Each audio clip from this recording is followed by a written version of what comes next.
I've had him for 25 years. If you have anything for 25 years, it's pretty hard for him not to be part of the family. If he could fit inside, he'd come inside of the night and he'd be watching telly and having a drink with me.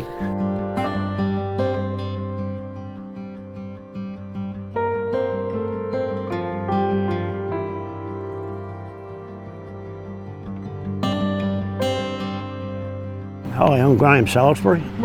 I'm the owner of this lovely grey horse. He's part of our family. He's a Melbourne Cup winner and just loves life.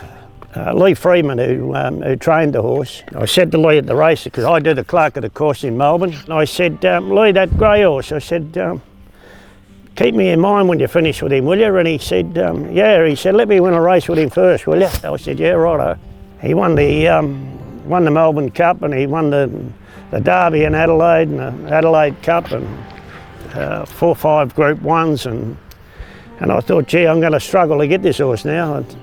Greg Hall has raced to the front on Subzero. He goes for home in the Cup and he might have it won. He's 3 in front. Viander Cross, Castletown trying hard, but it's the Grace Cup. Subzero holding Viander Cross at bay, and Subzero wins the Melbourne Cup by 2 lengths.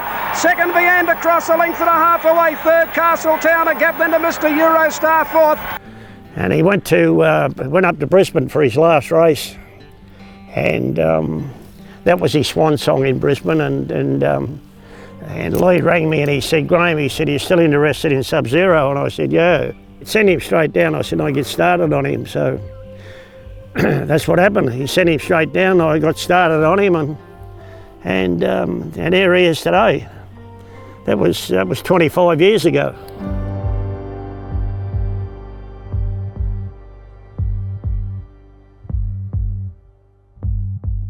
He's ambassador for RVL, which is Racing Victoria. He does probably 45 to 50 schools a year, and he goes to hospitals. So that's his sort of day-to-day job, and it's a job that he likes. He loves mixing with kids. He's got a great IQ, and he's got a great temperament, this horse.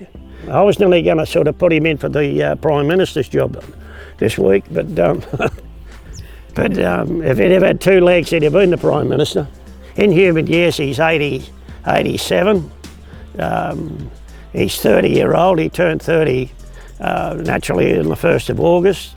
His temperament is his greatest asset.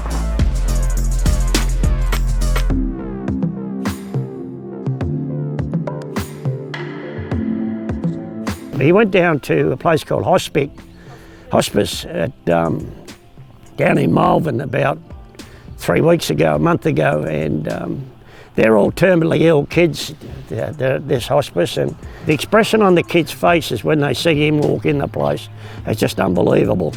And some of the parents say, we haven't seen the little boy smile, we haven't seen him have a grin or anything like that for the last 2 or 3 weeks. Since this horse has been here, he's been smiling and grinning and laughing and joking. Now they're terminally ill kids, and that's what he does for the kids. He just gives them that extra kick. There was a young chap down there. He was about 6 or 7. He was patting Subby on the nose and patting him around the eyes, and Subby moved his head across and he knocked my cap off. And the little boy was standing there and he said, hey Graham, he said, you go to the same barber as me. I said to him, yeah mate, I said, it's, we both got the same barber, and I had a laugh and a joke about it. And I hadn't been diagnosed with this then, 6 months ago, but when I went down there this time, I went down there as one of them as well. I know exactly how the kids feel. I had this made up for him, the float, because we do a lot of travelling with the schools and the hospices and the hospitals and things like that. I had the float made for him so as it's comfortable as possible. I took him up to Canberra when he was inducted into the Hall of Fame. And if you have a look inside, there's stereo speakers. He loves the country and western music, and he gets in there and I put the CDs on and away he goes. But he certainly, when he's had enough, he'll get on there and he'll do a bit of pour and he'll say that's enough, and he just turn it off. I took him up to the Gold Coast. He was invited up there, up to the sales where he was bought. A chap came up and he said, would there be any chance, he said, at this horse being at the Mirage? What time? 6 o'clock. I said, yeah, righto. I get there about 5:45. The manager of the hotel comes out and he says, this is what we want to do, Graham. And I said, yeah. He said, I'll stand down the back. When we're ready for the horse to come into the venue here, he said, I'll give you a wave. I said, yeah, that'll be good. So anyway, I'm standing there and I thought to myself, I've got 5-10 minutes to waste here, what am I going to do? I took Subby over to the reception and there's a bell there, so I rang the bell, ding. And this girl come running out and she said, oh my God, she said, that's a horse. And I said, go to the top of the class. She said, get that horse out of here. I said, listen, I'm a customer. I want 2 rooms. I said, with queen size beds in them. I said, I can't sleep with this bastard, he snores. Get that horse out of here. She said, before I call security. Anyway, with that, the bloke yelled out to me and he said, try and bring him down.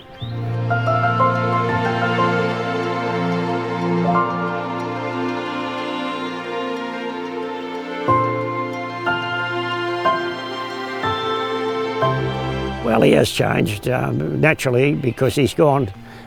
He's gone from sort of when I got him as a 5-year-old, and he's now 30. Naturally, he's going to sort of he's going to change. But the 2 or 3 or 4 changes in him has all been for the best. Like he's never ever shirked an issue. When you go to load him into the float, he just loads up and he says, away we go and do our job. He's just perfect at what he does.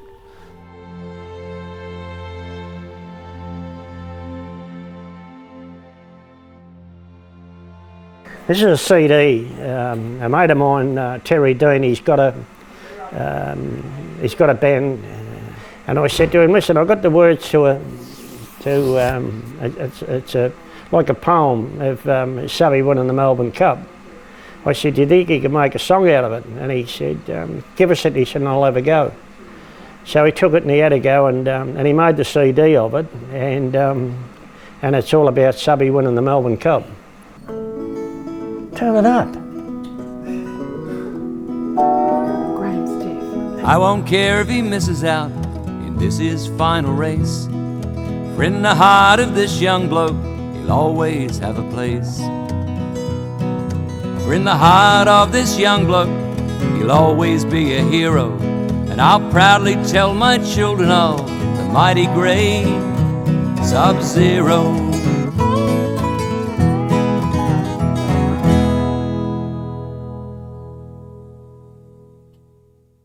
He's been a great, not only been a great mate and a great friend, he's been a great family horse.